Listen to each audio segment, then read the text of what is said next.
दोस्तों, आज की इस डीप डाइव चर्चा में आप सभी का स्वागत है।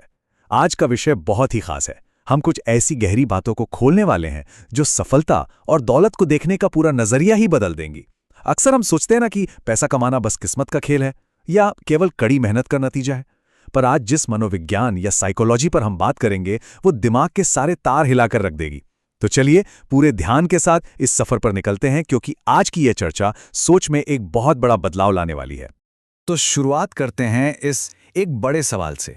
सदियों से हम इंसानों को ये एक सवाल परेशान करता आया है, क्या सच में दौलत सिर्फ दिन रात कोलू के बैल की तरह पसीना बहाने से मिलती है, या फिर ये एक बहुत ही गहरा मनोवैज्ञानिक खेल है। बचपन से हमें यही सुनने को मिलता है ना कि भाई खूब मेहनत करो तो अमीर बनोगे, है ना। लेकिन आज इस पारंपरिक सोच को हम चुनौती देने वाले हैं। आज हम समझेंगे कि असली खेल फिजिकल मेहनत का उतना नहीं है जितना मेंटल प्रोग्रामिंग का है। सेक्शन 1, दौलत का मनोविज्ञान। अब इस चार्ट को देखिए। दुनिया की दौलत का बंटवारा एक बहुत ही कड़वी पर बिल्कुल सच्ची तस्वीर पेश करता है। एक तरफ हमारे पास 95% लोगों का एक बहुत बड़ा हिस्सा है।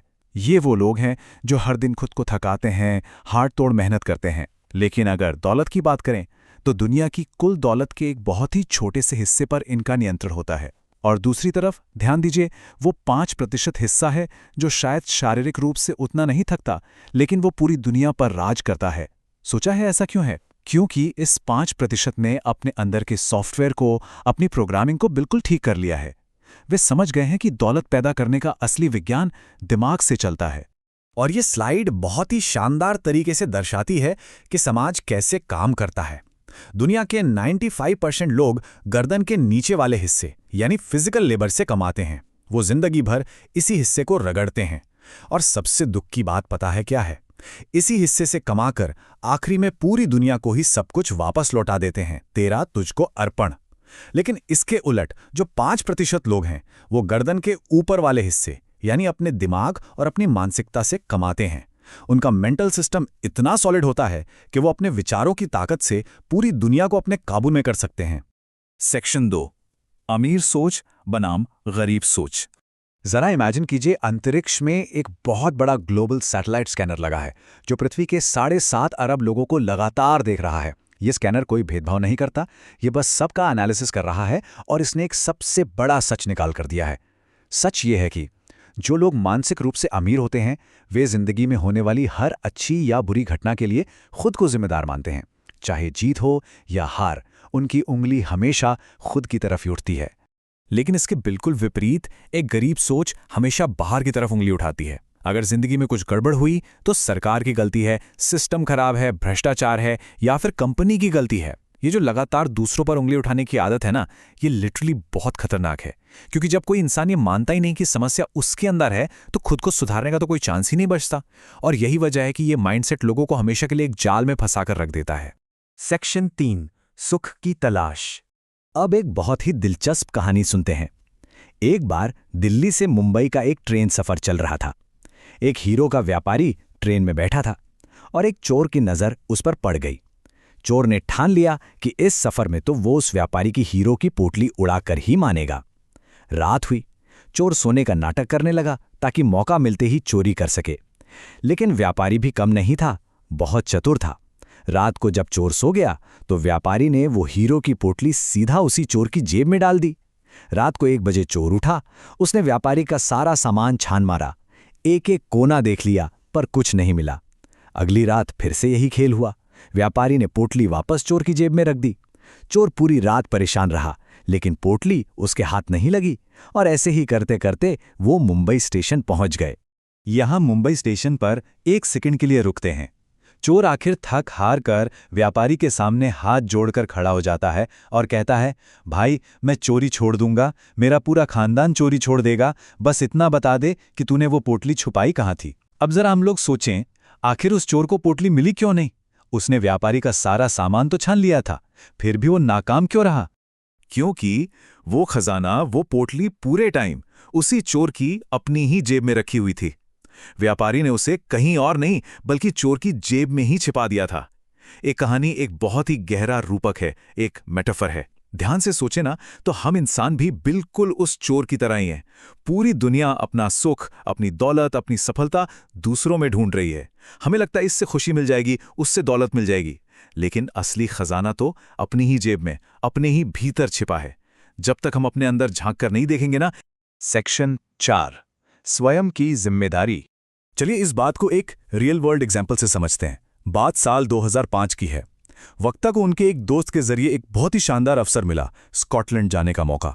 उस समय ये किसी बहुत बड़े सपने से कम नहीं था। सब कुछ तय हो गया, पैसे जमा हो गए, फ्लाइट की तारीख 15 अक्टूबर फिक्स हो गई। उत्साह बिल्कुल चरम पर था। लेकिन 15 अक्टूबर को ही एक बहुत बुरी खबर आई। पता चला कि जो आयोजक थे वो सारे पैसे लेकर फरार हो चुके हैं। ना कोई ट्रिप, ना कोई फ्लाइट, एक बहुत बड़ा धोखा हो चुका था। और उस धोखे की जो कीमत थी वो थी 1,80,000 रुपए। ये पूरी रकम डूब चुकी थी। इसमें उनके चाचा और दादाजी के पैसे भी शामिल थे। अब स्थिति ऐसी थी कि 2 रास्ते थे। पहला, वो बैठकर रो सकते थे, अपने दोस्त को गालियां दे सकते थे, उन आयोजकों को जिंदगी भर बुकोसते रह सकते थे। लेकिन उन्होंने ऐसा बिल्कुल नहीं किया। उन्होंने 100% जिम्मेदारी ली। उसी दिन सिर्फ 1.5 घंटे के अंदर उन्होंने ब्याज पर पैसे उधार लिए और अपने परिवार वालों का एक एक पैसा चुका दिया। किसी और पर दोष नहीं डाला, पूरी जिम्मेदारी अपने कंधों पर उठा ली। अब जो सबसे दिलचस्प बात इस स्लाइड में है वो सुनिए। जब हम पूरी जिम्मेदारी लेते हैं तो प्रकृति भी उसका इनाम देती है। उस घटना के सिर्फ 4 महीने बाद ही उन्हें LIC और एक ग्रोथ फंड में निवेश करने का मौका मिला। और कमाल की बात देखिए, जो इंसान 1,80,000 हार चुका था, प्रकृति ने उसे 4 महीने के अंदर ब्याज के साथ 7,20,000 रुपए का रिटर्न दिया। ये बिल्कुल एक्सपोनेंशियल ग्रोथ थी और ये नतीजा था उनकी उस ओनरशिप मेंटालिटी का। उन्होंने अपनी ऊर्जा शिकायत करने में बिल्कुल बर्बाद नहीं की, बल्कि समाधान निकालने और जिम्मेदारी लेने में अपना फोकस रखा। सेक्शन 5, शिकायत कभी मत करो। टी हार्वे एकर का एक बहुत ही पावरफुल कोट है। वो कहते हैं कि अगर आप अपनी ऊर्जा शिकायत करने में लगाते हैं तो अमीर बनना लगभग असंभव है। और ये कोई हवा में कही हुई बात नहीं है। स्रोत बताते हैं कि पिछले 25 सालों में दुनिया के 25,000 सबसे सफल लोगों पर जो रिसर्च हुई, उन सब में एक बात कॉमन थी। चाहे उनके जिंदगी में कितनी भी बुरी चीज क्यों ना हो जाए, उन्होंने कभी शिकायत नहीं की। शिकायत करना हमारी ऊर्जा को नष्ट करता है और दौलत बनाने की जो भी संभावना होती है उसे पूरी तरह से खत्म कर देता है। तो अब सवाल यह है कि हमें क्या करना चाहिए। चलिए एक क्लियर एक्शन प्लान बनाते हैं।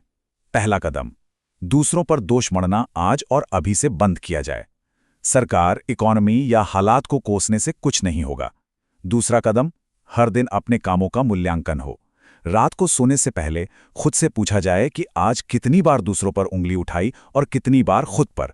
और तीसरा कदम, अपनी सारी ऊर्जा अपने इंटरनल इंप्रूवमेंट में लगाई जाए। अपने दिमाग पर, अपने माइंडसेट पर काम किया जाए। एब्सोल्यूट ओनरशिप यानी पूरी जिम्मेदारी लेना शुरू किया जाए।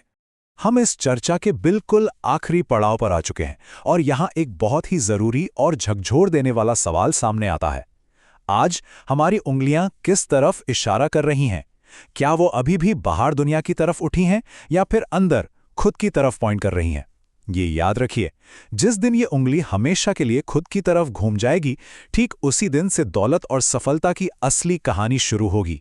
बाहर देखना बंद करके अपने खुद के मनोविज्ञान का मास्टर बनना ही होगा। इस चर्चा में साथ बने रहने के लिए बहुत बहुत शुक्रिया। सोच बदलेगी तो दुनिया तो अपने आप बदल जाएगी।